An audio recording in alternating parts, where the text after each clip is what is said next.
பார்வதி கணேசன். வணக்கம்மா. சொல்லுங்கம்மா உங்களை பற்றி. பார்வதி கணேசன். எங்கள் ஊர் மெட்ராஸு. நான் கல்யாணம் பண்ணிட்டு வந்து திருவள்ளூர். எங்களது வந்து காசிப மகரிஷி கோத்திரம். எங்களோட குலதெய்வம் வந்து பெரியாண்டவர். வருஷத்துக்கு ஒரு வாட்டி நாங்கள் போயிட்டு வருவோம். வீட்லேயும் போக முடியலைன்னா வீட்லேயும் சாமி வச்சுருக்கோம், வீட்லேயும் சாமி கும்பிடுவோம். கோயிலுக்கு போனால் பொங்கல் வச்சு சாமி கும்பிட்டுட்டு வருவோம்.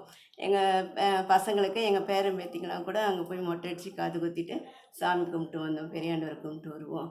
எந்த ஊர்லம்மா பெரியாண்டவர் கும்பிடுவீங்க நீங்கள் போயிட்டு? நாங்கள் முதல்ல ஆற்காட்டில் பெரியாண்டவருக்கு அங்கே கும்பிட்டுருந்தோம்.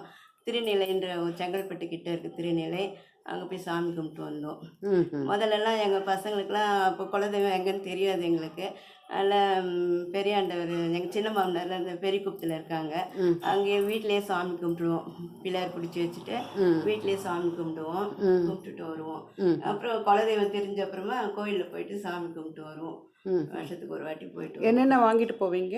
நாங்கள் பொங்கல் வச்சுட்டு வருவோம். பொங்கல் வச்சுட்டு வரோம். சாமிக்கு தேவையானது விபூதி, குங்குமம், சந்தனம், அபிஷேக சாமான்கள் மொத்தம் எடுத்துகிட்டு போய் சாமி கும்பிட்டுட்டு வருவோம்.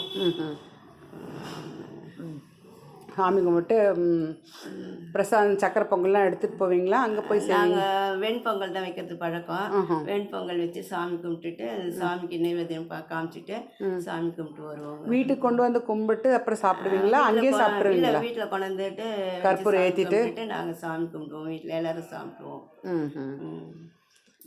வேற என்ன பெரியாண்டவர் கும்பிடுறதுக்கு மற்றவங்க அந்த மாதிரி கும்பிடுவாங்க இல்லைங்களா? என்ன சொல்ல விரும்புகிறீங்க அவங்களுக்கெல்லாம்?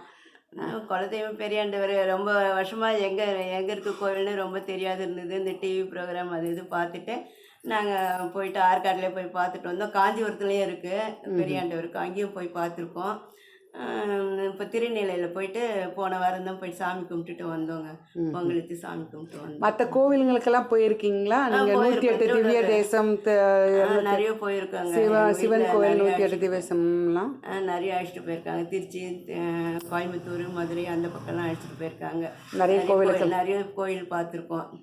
திருப்பதி போவோம், நிறைய கோயில் பார்த்துருக்கோம் நாங்கள். நிறைய கோயில். உங்கள் ஊர்லயே இருக்காரு திவ்ய தேசத்தில் கபாலீஸ்வரர் கோயில் பார்த்துருக்கோம், பாசாதி கோயில் பார்த்துருக்கோம். அதெல்லாம் போய் பார்த்துருக்கோம். எங்கள் அப்பா இருக்கும்போது அவர் அழைச்சிட்டு போவார். அப்புறம் இந்த பக்கம் சென்னையில் எங்கே இருந்தீங்க நீங்கள்? ட்ரிப்ளிகேனில் இருந்தோம்.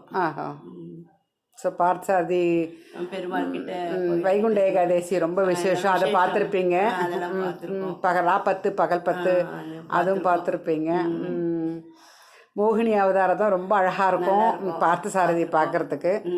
அதனால் அப்படின்னு பிரசாதம்லாம் ரொம்ப நல்லாயிருக்கும். பார்த்தசாரதி கோவில் புளி சாதம் ரொம்ப ஃபேமஸ், நல்லாயிருக்கும். அதில் மிளகாயே போடாமல் மிளகுலேயே பண்ணுற நல்லாயிருக்கும். உங்கள் ஊர் பெருமாளை பற்றி கொஞ்சம் சொல்லுங்கள். வீரராகவர் வைத்திய வீரராகவர் பெருமாள் கோயில் ரொம்ப விசேஷமாக இருந்து 108 திவ்ய தேசத்தில் அவரும் ஒருத்தர்.